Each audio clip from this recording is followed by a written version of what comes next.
आप मेरी द्वारा दी गई ये साधना करो, ये मंत्र जाप करो, मैं तुम्हारी फिर रक्षा करूँगा, अकाल मृत्यु नहीं होने दूंगा। तुम्हारे बच्चे तुम्हें प्यारे लगते हैं, पांच पिता प्यारे लगते हैं, तो ये तभी ये प्यार बना रहेगा जब सत भक्ति करोगे, ये भी सुरक्षित रहेंगे।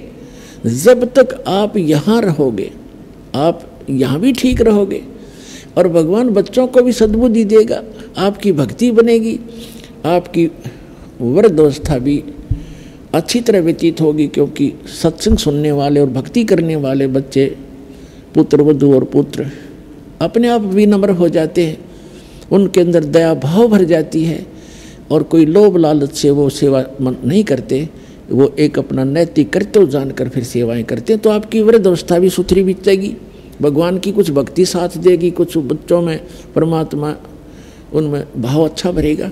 तो इस प्रकार परमात्मा कहते हैं जब तक आप यहाँ रहो इस गंदे लोक में तो हमारी शरण ग्रहण करो, आपको यहाँ भी सुख दूंगा।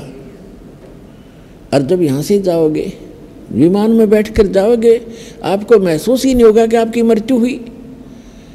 आप शरीर छोड़ोगे पता नहीं चलेगा, क्योंकि ये तो एक ऊपर का खोखा है, ये तो सबसे गंदा बॉडी है जो आपको प्राप्त है, हमें प्राप्त है। और इसमें इसको हम फाइनल मान रहे हैं तो बहुत अच्छा है। ये अच्छा इसलिए है कि इससे हम भक्ति कर सकते हैं, ना युक्ति अच्छा नहीं।